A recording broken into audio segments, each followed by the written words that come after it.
Hi everybody, it's Lisa here from Holistic Health by Lisa Moan, and the subject for tonight's Facebook Live is autism, and we're going to talk about all the dietary strategies that you can implement to help your child with autism. And there's quite a few of them, so we'll go through them in a bit of detail. We'll discuss the pros and cons, and we'll talk about what you can do wrong with each of them, so some sort of issues to look out for. Next week we're going to be talking about protein, because a lot of children with autism that come to see me, when we talk about what they're actually eating every day, they're not eating any protein. So it might be toast for breakfast, rice crackers for morning tea, more bread at lunchtime, pasta at dinner time. So there's no protein in their day. And you need protein for lots of things, but you need protein to make neurotransmitters in your brain. And if you don't have the building blocks of the amino acids to make the neurotransmitters, then your thinking will not be good, your mood won't be good, and even your digestive tract won't be good. So that's next week. We're going to be talking about protein, the importance of it in your child's diet, and how it can affect your child's mood and behaviour. And at the end of tonight's Facebook Live, I'll be posting a link so you can actually download a Get Started guide for one of the diets that we're going to talk about. So when we're talking through the diets and you think there's one that interests you, download the guide at the end and you can get started with that.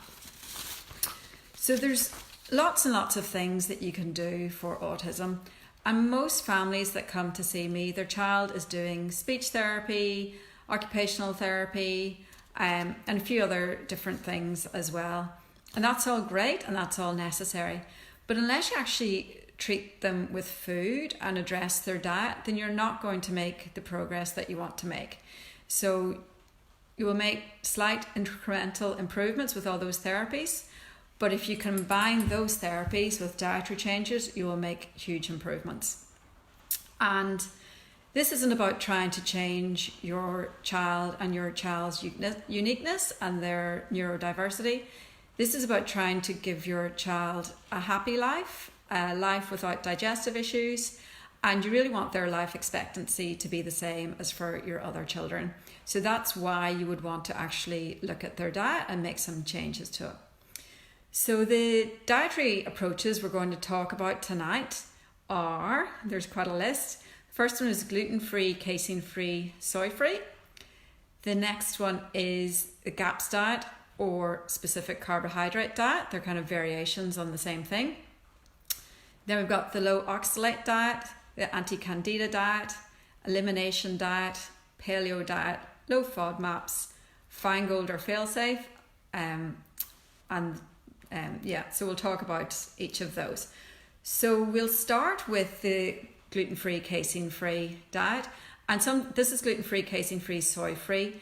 Sometimes I just talk about gluten-free, casein-free, but it actually shouldn't include soy, because if your child has a problem with dairy, they probably have a problem with soy as well, which is the first place that people can go wrong, because they might cut out dairy for their child and replace it with soy milk.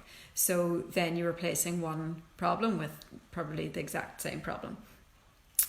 And the reasons why these have to come out of the diet for children with autism is because they cause digestive issues, but they also cause neurological issues. And if you can remove those foods, then your child's body can heal and start to absorb nutrients.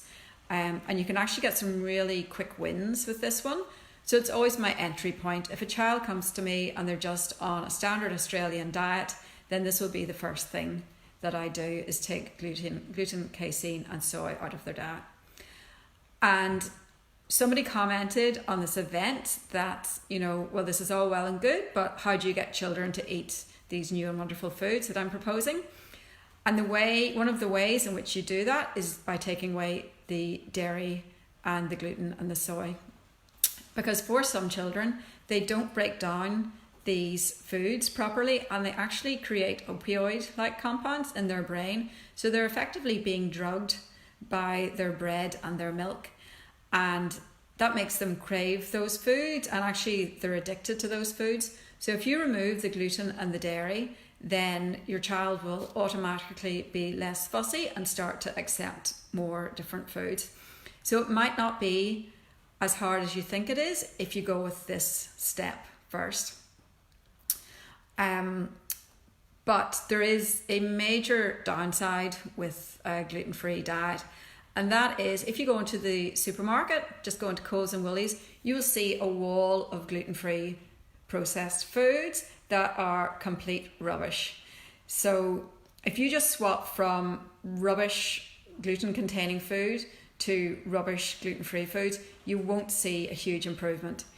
You might see a bit of an improvement because your child will start to accept new foods, they won't be drugged by their food, but you're not doing your child's gut health any favours. So take the opportunity when you take out the gluten and the dairy to replace them with whole foods and real foods, not highly processed gluten-free foods. So that's why it's really important to work with somebody who knows what they're doing, like a nutritionist, whenever you do this, to make sure you don't fall in the trap of eating gluten-free Tim Tams, for instance. I don't even know if such a thing exists. So that's a good entry point, but it's not perfect.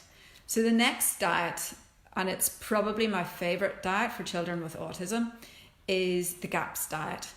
And it has been developed from another diet called a specific carbohydrate diet. So they're very, very similar ways of working. And so these diets remove polysaccharides and disaccharides from your child's diet. So disaccharides are things like sugar, so just sucrose, like table sugar, and lactose, so milk sugar. And then the polysaccharides are things like starches, like in grains or potatoes. And some people, especially children with autism, don't have the enzymes that they need to break down these foods, and that's why it gives them things like constipation, bloating, diarrhea, all those sorts of things. So by removing these disaccharides and polysaccharides, your child's gut can heal and they can start to absorb nutrients. Their good bacteria can start to grow, the not so helpful bacteria will die off. So you get a really good chain of events once you withdraw those foods. It is also really good for other things like ulcerative colitis and Crohn's, but that's not what we're talking about tonight. But as well as removing those foods, it also brings in a lot of healing foods. So things like chicken stock, fermented foods like sauerkraut. So it's a very holistic approach, and it's an intense 18-month program to really heal and seal your gut. And after 18 months to 2 years, you wean yourself off the GAPS diet, back onto a real whole food diet, and you move on with your life. So it's not forever. And that's a big problem I see for people on GAPS, is that they stay on the initial phases of GAPS far too long, waiting for things to happen. And that can be really damaging, because to have a very restrictive diet forever is bad for your microbiome. So you want to do GAPS properly, do it as quick as you can, and get through the stages of GAPS and then get back to a more normal diet. So you don't want to stay on it forever. Another issue people have with GAPS is that because they're cutting out those grains and potatoes and everything, they accidentally do too low carb of a diet, which is perfectly fine for a lot of people. But if your child has mitochondrial issues, which lots of children with autism do, then they can really crash and burn on this. Or if they have thyroid issues, which again lots of kids do, then they will crash and burn without enough carbs. So you need to make sure that they're getting a balanced diet, even though it is restrictive. The next diet that I'll talk about is paleo, and personally I love paleo. If everybody did paleo for 30 days, then their health would improve in many ways. So it's a sort of diet you can stay on forever. You're not missing out on anything really by staying on it forever. So it does cut out grains and dairy and soy, but all the nutrients that are found in those things you can get from other foods. So it's not necessary to have those foods in your diet. And those foods, so grain and dairy and soy, are very inflammatory. And any child with autism or ADHD, they have inflammation in their brain. So you want to do everything that you can to reduce the inflammation in their body and reduce the inflammation in their brain. So removing the inflammatory foods is a great first step. And poor old Paleo Pete gets a hard time in the media, and people always say, oh, it's too meat heavy, you're just sitting down and having steak every night. But it is so not that. It is a really vegetable based diet with some meat on the side, and it's always really good quality meat or organ meat, and there's lots of fermented foods. So it's not a steak with a sprig of parsley on the side. It's completely different. Ketogenic used to be unheard of, except in very certain situations, but now it's quite popular in the last 5 years or so. But it's become popularized for more of a weight loss point of view, because it is really good for losing weight. But the reason that it was invented about 100 years ago was for children with epilepsy. So they used to treat children with epilepsy with a ketogenic diet. And then, of course, drugs were invented for epilepsy and the diet fell by the wayside. But surely it would be better to focus on diet before you have anti-epilepsy medication for the rest of your life. So this diet cuts down carbs dramatically, and there's a lot of fat in the diet. So instead of your calories coming mainly from carbs and a little bit from fat, it's mainly from fat and a very small amount from carbs. And the amount of carbs will vary greatly from person to person, and it will vary over time. So you might need to go super low carb at the start to get your child into ketosis, but then as their body becomes fat adapted, they can actually increase their carbohydrate intake over time. So it's going to be most restrictive at the start, but can potentially get less restrictive. You need to measure ketones and everything. Ketogenic is if you need to stay on it long term. So if you do have epilepsy or brain cancer, then it's better to be on the ketogenic diet long term than suffer the consequences. But if you don't, well then it may not be appropriate to stay on it forever. And when you do eat a ketogenic diet, you need to make sure that you're not just sitting eating spoons of butter all day long. It's important to have like big bowls of greens with olive oil drizzled on top, or, you know, not just go for the fat, which again is what lots of people do. They're sitting there eating their spoons of coconut oil and spoons of butter. You need to have lots of green leafy vegetables because they're low carb, and then top them with fat, and then a moderate bit of protein on the side, like some organic meat. We'll move on now to the low FODMAP diet. And again, this got popularized maybe about 10 years ago. And what it does is it takes out certain foods from your diet. So FODMAPs stands for fermentable oligomonosaccharides, polyols. It's quite a mouthful. And if you've got IBS and you cut out all the high FODMAP food, you will feel instantly better. But it's really important that you don't leave out those FODMAP foods forever. And that's where most people I talk to go wrong. They cut out the high FODMAP foods, they feel better. They leave the low FODMAP foods out forever. But those FODMAP foods are prebiotic foods, and that is what feeds your good gut bacteria. So if you just cut them out and leave them out, again, over the course of time, your gut health will go downhill. So if you're going to do the low FODMAP diet, then you do it very restrictive for about 6 weeks, and then you very, very systematically reintroduce the foods that you cut out and find out what the pinch points were and what you really have a concern with.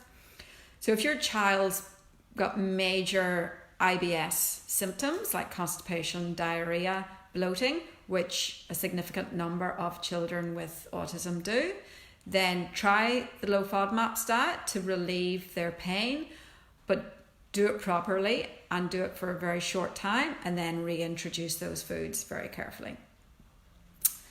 The anti-candida diet or the anti-yeast diet.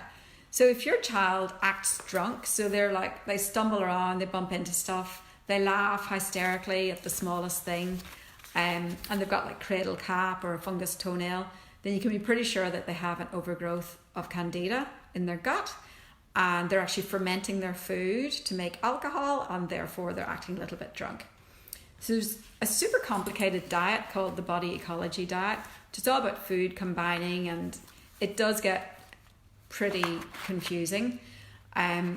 So you can do that, or you can just cut out sugar, cut out the refined carbohydrates, and get the benefit that way. I mean, that's a no-brainer for most kids. Most kids should be cutting out the sugar and the highly refined carbohydrates anyway. So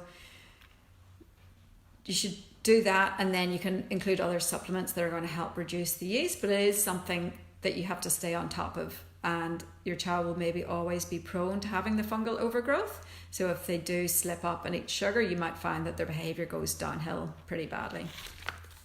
So we've got 2 more diets to go through. So the next one is, there's 2 sort of variations on it.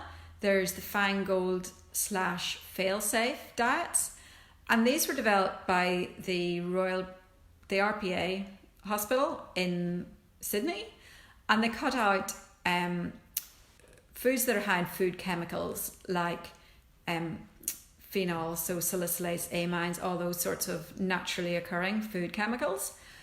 And children with autism don't detoxify very well. So they might eat these high chemical foods and their body can't process them.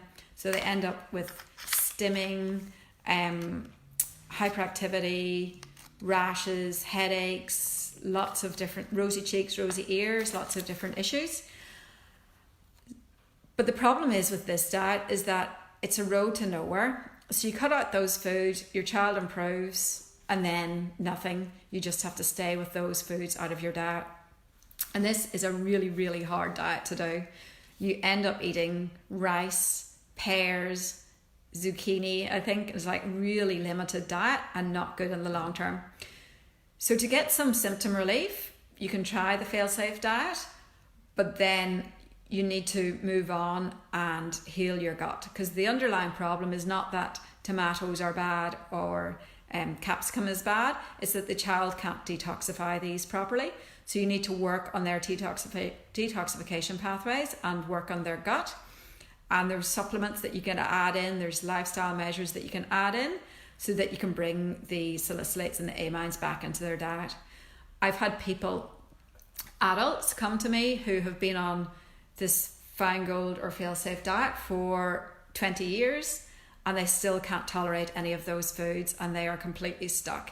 So go off the foods, but work with a practitioner such as myself to adjust your body's chemistry, your child's body's chemistry, so you can bring those foods back in. Because leaving out those foods, people get a lot of fear then when they try and reintroduce those foods in particular. And obviously if you have fear, then your digestion can't work properly, so you are definitely going to have problems with them. And last but not least is the low oxalate diet, which you may not have heard of because it's not talked about that much. And I'm suspicious that a child has problem with oxalates if the parents are like, I don't understand, they eat really, really well, they eat lots of spinach, they like lots of leafy green vegetables, but they're no better.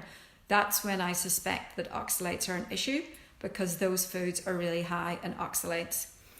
And another clue is if the child is bending over furniture trying to relieve their pain, they've just got pain all over their body and their pee is a bit cloudy. That's another telltale sign.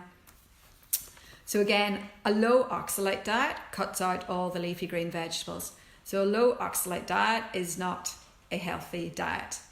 You can remove the high oxalate foods to relieve the symptoms, but you must work on healing the gut and rebalancing the gut flora so that you can bring the high oxalate foods back in.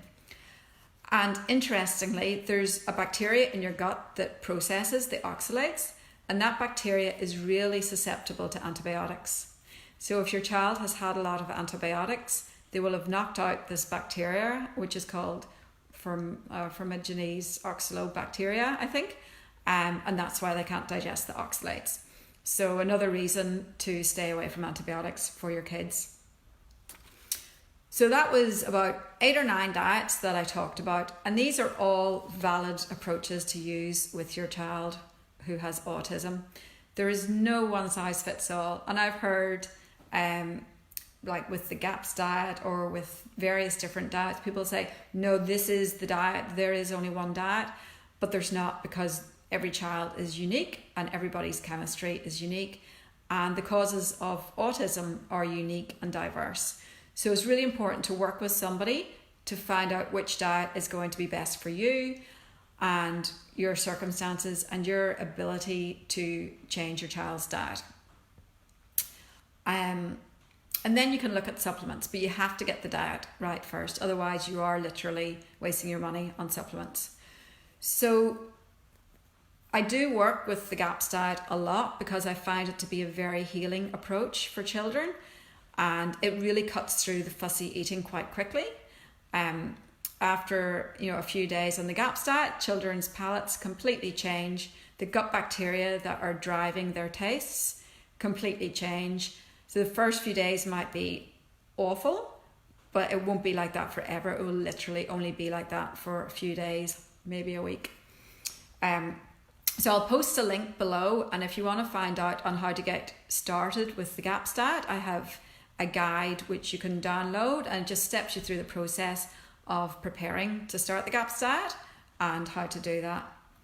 So join me next week and we'll talk about how you can use something as simple as protein to actually improve your child's mood and behaviour. Who knew that just eating an egg every day could actually have a big effect on your child's mood? So any questions about this, just post them below. I'm happy to answer them, and I look forward to talking with you next week. Thank you.